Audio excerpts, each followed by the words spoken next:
calcium, we often get a lot of questions on calcium as well, not as many as we get on magnesium or KH, but actually oddly out of the three it's the one that's used up most in most home aquariums.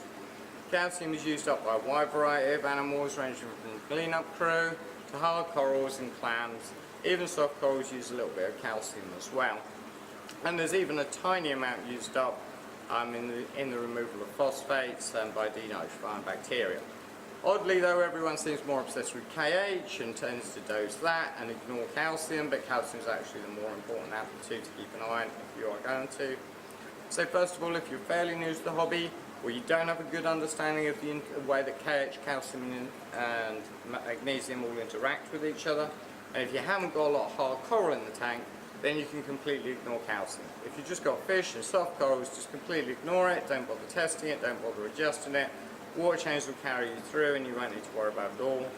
If you have got a lot of coral in there, then you will need to plot your calcium usage by testing every 4 days or so, and then writing those results down, and then work out how much calcium to dose to replace how much you use. And you do that using maths, and you do it every time.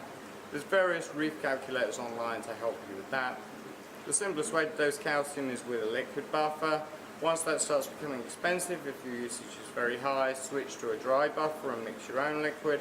Or on very large aquariums over 1,000 litres where you've got good usage and a big stable water volume, then look at a calcium reactor instead. In the old days people used to dose a lot of calcium, but that tends to be out of fashion a bit more these days, though it's still done by people if they're running a calcium reactor.